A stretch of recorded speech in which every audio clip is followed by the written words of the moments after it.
I should be praying up in a masjid, but I'm outside with my jelly trying to cash it. For some little niggas, we been on some hot shit.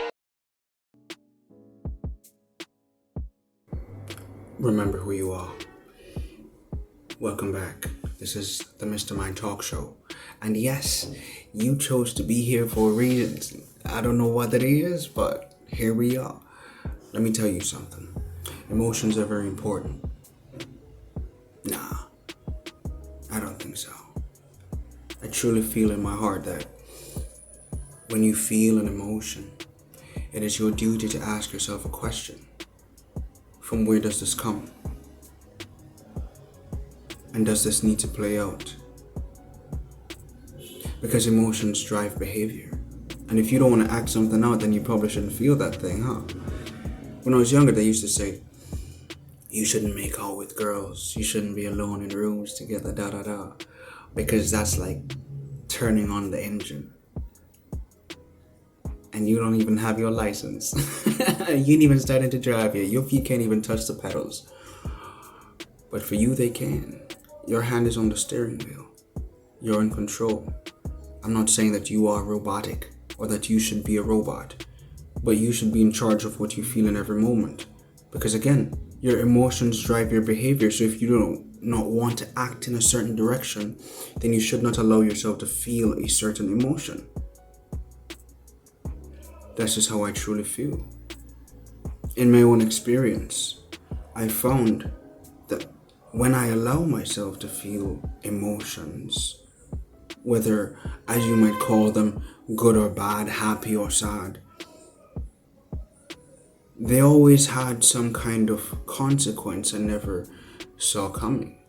Consequence here doesn't necessarily mean something negative, but there's a natural consequence to the behavior that was carried out as a result of my feeling a certain emotion.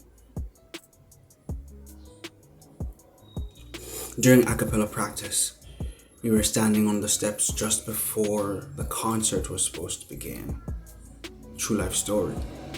We were all, running through our parts, the four of us.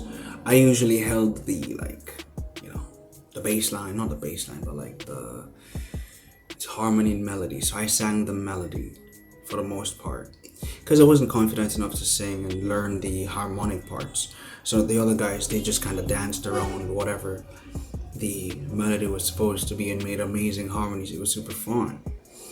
Now, this day, for some reason, it was a whole lot of pressure, I guess, to be in front of the entire choir, to be in front of an entire audience of however many people, right?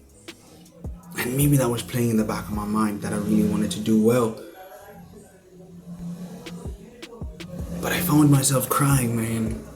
And I literally ran away from the group and went to sit somewhere. The girl I was with at the time, so sweet, she came and sat with me.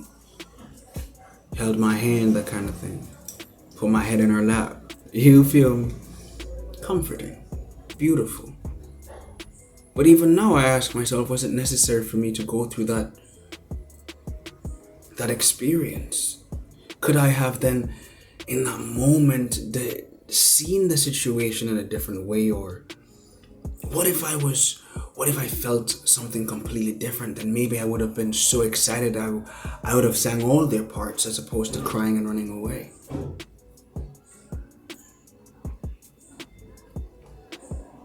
Emotions, man, very powerful tools for if you want to do something, then maybe you should feel something about it. It is said that if you want to fall in love, then you must first find the girl or the guy, and then love will ensue naturally. Because the truth is, love only comes with knowledge and understanding of yourself or another individual. In the same way, if you want to truly understand or understand your emotions, then you should sit with them and get to know them. Because they will teach you things about yourself that you can now use or work with your emotions in an effective way, either to protect yourself, to move in a direction away from something, or to boss up and move towards something with the energy of the emotion that you put